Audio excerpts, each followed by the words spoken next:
En el uso de la palabra el diputado Mario Raúl Negri. Señor presidente, colegas, voy a tratar de no ocupar mucho tiempo por la hora. Me resigno a no querer entrar en una pelea casi callejera por una ley que en general vamos a votar todos. Me parece que tiene que haber un acto de contrición, admitiendo las diferencias que existe desde donde se abordó la misma. No me voy a detener mucho en la ley, porque a lo largo de las horas ha sido muy claro y muy preciso los informantes y los colegas de nuestro interbloque, pero que han precisado esencialmente dos diferencias, tres diría, que marcan en nuestra experiencia no solo un criterio distinto, sino también los peligros que advertimos en un proceso inflacionario que aún subsiste y tiende a crecer en la Argentina. Y ello consiste en que para nosotros no haber abordado la actualización del mínimo no imponible es una limitación de carácter negativa que puede estar en peligro rápidamente. Y en segundo lugar, que el achatamiento de la pirámide tiene consecuencias negativas. Lo vimos durante muchos años, como así también los que han quedado excluidos, que no es un número inferior.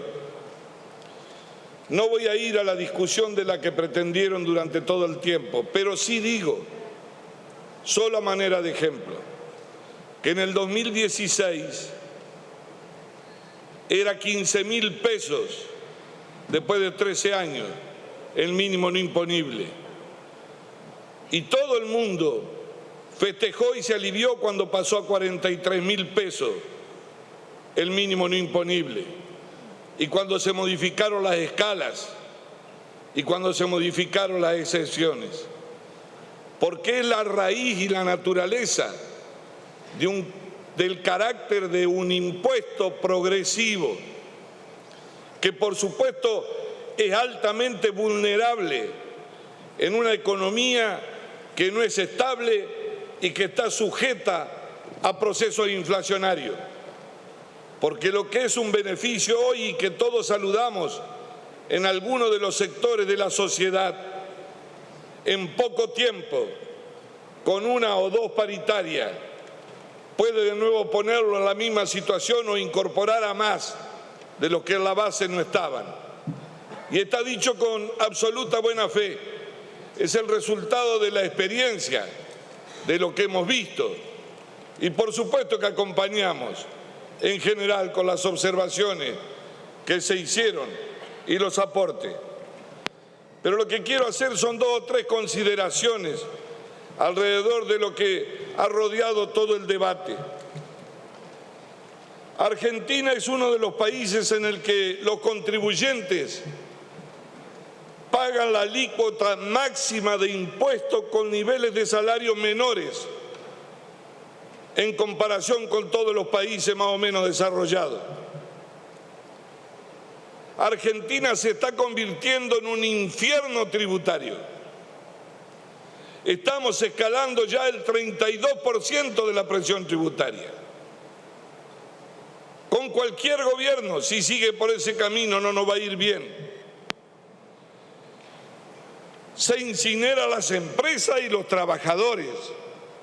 Y por supuesto no viene inversión. El Banco Mundial el año pasado tomó 198 países y de esos 198 países una SRL con 20 empleados y dándole un margen de ganancia del 20%. Y tomó para todos los países cuánto era la influencia de la presión tributaria sobre ese margen de ganancia. La Argentina quedó de 198 países en el lugar 189. No es un tema de los ricos o de las pymes, es presión tributaria también para las pymes. Entonces, no se trata de ver cómo nos corremos entre nosotros, estamos frente a un problema. Y si no resolvemos ese problema, tampoco habrá inversión. Y si a eso le sumamos falta de confianza y falta de certidumbre, es probable que profundicemos más la crisis. De buena fe le digo al colega que hoy preguntó, creo también de buena fe, sí, 16 impuestos, entre impuestos nuevos e impuestos que se actualizaron o que se recargaron, casi uno por mes, es lo que va del mandato.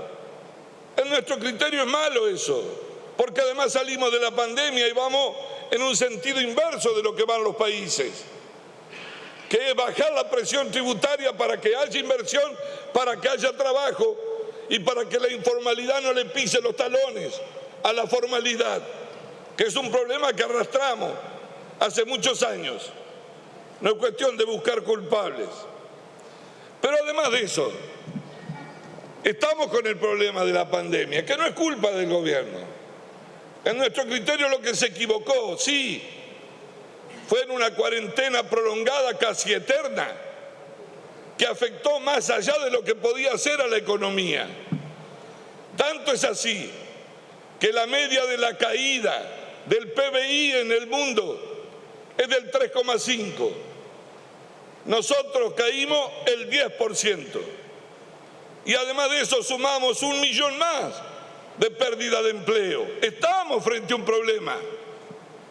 Y el 50% casi de pobreza acumulada. Entonces puede haber visiones distintas. El tema es ver si se encuentra un camino, no pegarse gritos, porque el problema lo tenemos delante de las narices y hay que resolverlo. No sé, más o menos progresista con los gritos que pegan. A ver a quién lo empuja más. Si no hay inversión, si no hay empresa, no hay trabajo. Y si no hay trabajo, la gente termina viviendo la marginalidad y viviendo de la asistencia, no del salario, que es lo que dignifica en el trabajo a la gente. Ahora, a pesar de esa caída, fíjense ustedes que tenemos casi una oportunidad.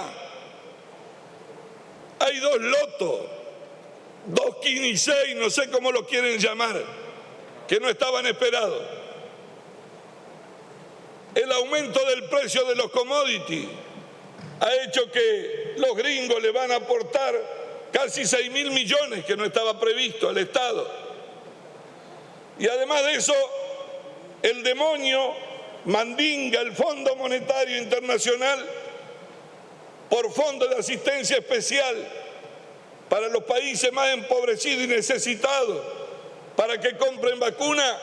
A la Argentina le va a dar 4.300 millones de dólares. Miren, si recobramos confianza y salimos de la incertidumbre, no perdamos esta oportunidad. No estamos creciendo, estamos rebotando al 5 o al 6.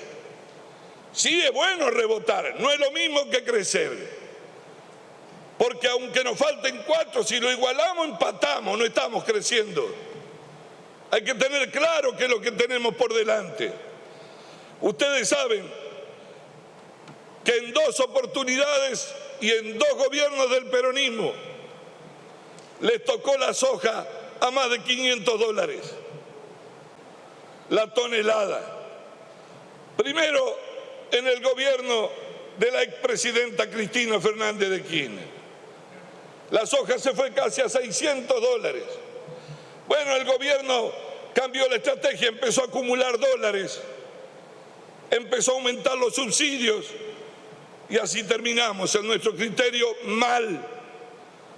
No hay que cometer el mismo pecado. Esta es la segunda oportunidad donde los commodities y fundamentalmente la soja está a más de 500 dólares. ¿Qué se va a hacer con eso? ¿Hacia dónde vamos? ¿Dónde se lo va a incorporar? Miren, el préstamo del FMI, no sé cuál va a ser el destino. Si es para repagar lo que dice que no vamos a pagar, porque si lo usáramos para la vacuna, podemos comprar 5 veces la población de la Argentina para que se vacune. Y estaríamos resolviendo el problema también. El presidente metió una apotegma el año pasado. Decía, se perdió en economía, pero se ganó en salud.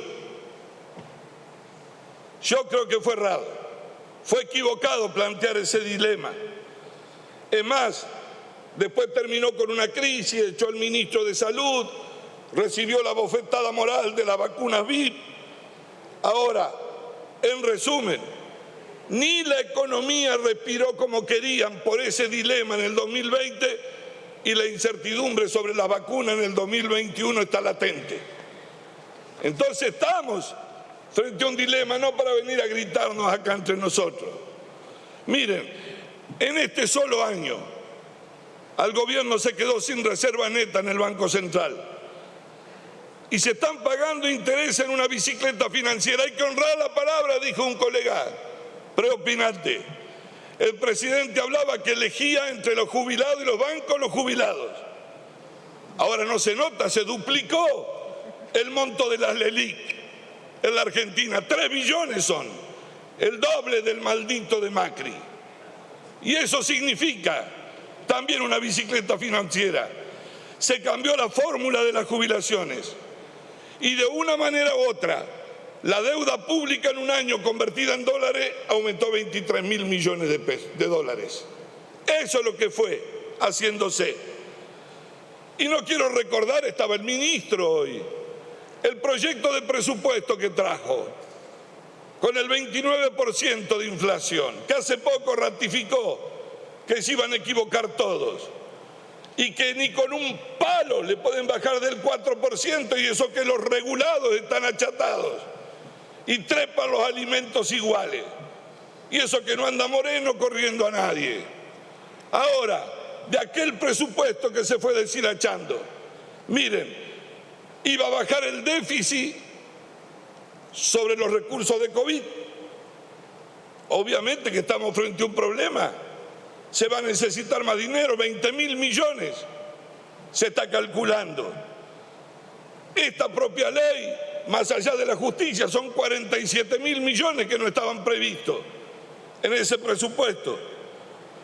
La baja de contribuciones al norte, que puede ser muy buena, no estaba prevista en el presupuesto. La implementación del plan gas, el subsidio que se va poniendo a la energía. ¿Saben cuánto va a terminar siendo la diferencia entre el presupuesto que vino? 300.000 millones de pesos más. Hay que financiarlo. De hecho, miren, los subsidios crecieron en el primer bimestre de este año a un ritmo del 390% y el gasto el 47%. No quiero detenerme mucho en esto. Quiero decir que estamos con un problema fiscal. Enójense, nos enojemos, gritemos, es serio. Hay una bomba que no tiene mecha, pero que da vuelta y que alguien se la va a poner. Si no se resuelve ese problema y se toma el toro por las astas. No me voy a detener en lo que significa la baja de esta, porque es contradictorio, es cierto. Ayudamos a 1,5 millones y 44 millones pagan ingresos brutos por la liberación que se hizo a las provincias. Recuerden ustedes, cuando se suspendió el pacto fiscal. Y eso significa todos los días en el supermercado, en el almacén, en todos lados. Quiero detenerme en una sola cosa, porque de eso hablan mucho y nos culpan a nosotros. ¿Qué está haciendo el gobierno para domar la brecha cambiaria? Para decir que estamos en esta pax que se vive en la Argentina. Está vendiendo los dólares de la soja por 2 ventanillas. Es así de sencillo, cualquiera que sepa 2 de economía sabe que es así. ¿Qué hace? En la primera ventanilla los importadores $1.90. y después una ventanilla VIP por donde el Banco Central se puso a financiar la famosa fuga de capitales con la reserva a 150. Es decir, que después de impedirle a los jubilados o a los asalariados que compren dólares, tuvieron que abrir una ventanilla VIP para que no se dispare la brecha cambiaria. Como estaba en el 100%, la bajaron al 60%, pero a ese costo la bajaron al 60% la brecha cambiaria. Y eso significa que el gobierno compró 2.000 millones de dólares, pero ha vendido 1.700, es decir, que de reserva aumentó solo 300. Estamos frente a un problema. Ahora, ¿cuál es la razón de esa decisión? La razón de esa decisión es el mismo error del pasado. Es achatar, pisar, flotar e ir a la elección. Ese es el propósito. Pero no vamos a resolver el problema hacia adelante. No quiero hablar de la desocupación porque es un problema que arrastramos, se profundizó con la pandemia. Ahora, si no hacemos algo, tener trabajo en la Argentina va a ser algo VIP en serio. Tener trabajo va a ser algo VIP si no hacemos algo en serio entre todos. Quiero terminar, presidente, haciendo una reflexión con el mayor de los respetos. Estamos preocupados nosotros. No vemos rumbo en el gobierno. No vemos rumbo en el gobierno. Es errático. En todos los terrenos. Ya no desconcierta solo a los argentinos, a los trabajadores, a los padres, a los jóvenes que tienen una ilusión. La Argentina se está convirtiendo en un enigma indescifrable. Indescifrable para los interlocutores del ministro de Economía, que estaba negociando allá, y acá había una opinión distinta. Indescifrable con los interlocutores de los organismos multilaterales. Es malo para el país esa falta de certidumbre. Un enigma indescifrable en Naciones Unidas, en su política exterior. Bueno, no sé si hay canciller. Indescifrable para nuestros socios del Mercosur, lo último que nos faltaba, y siendo presidente pro tempore. Somos, lo digo respetuosamente y me preocupa, un barco sin rumbo, que en cualquier momento puede darse de frente con un iceberg. Lo digo de buena fe y queremos ayudar a evitarlo. Estamos viviendo un momento de caprichos. Hay personalidades inestables. Diputado. Hay personalidades en el gobierno coléricas que se enojan, que nos gritan a nosotros, que no resuelven sus problemas, que gestionan mal, que hoy expropian, que mañana no, que hoy aumentan y después rebajan, que hoy garantizan y mañana olvidan. Ignoran las reglas básicas de la convivencia. Nos sorprenden todos los días con cambios que ni siquiera tienen una visión global del mundo que se viene encima. Y nos preocupa, porque ¿dónde estamos parando? Mire, presidente, ya dijo alguien muchas veces, para el que no tiene rumbo, ningún viento es propicio. Nadie está más perdido que el que no sabe a dónde va. Mire, voy terminando. Se ha hecho del método del emparche y la improvisación en la gestión de gobierno un sistema de gobierno. No había existido ningún gobierno del peronismo antes. Emparche e improvisación, cambio de opinión, incertidumbre todos los días. Es más, al presidente ni se lo ha nombrado esta noche, en 20 horas. Cuando ingresó el virus al país, vimos al presidente, nos pusimos a disposición.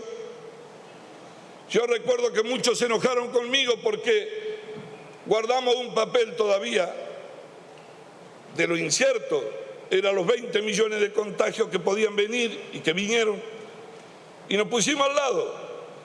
Y frente a la anarquía yo le dije, presidente, usted es el comandante de esta situación frente a la peste. Estamos para ayudar. nunca nos llamó, no nos quiso atender, nos despreció, nos miró de costado y nos trató como enemigos, frente a un hecho inédito después de 100 años en el país. Diputado Negri. Y cometieron el error de hacer de la cuarentena un programa de gobierno. Si fuera hoy a la Casa de Gobierno, iría con un solo interrogante y respetuosamente a preguntarle al presidente: presidente, por favor, los argentinos queremos saber dónde está el piloto. Nada más, presidente.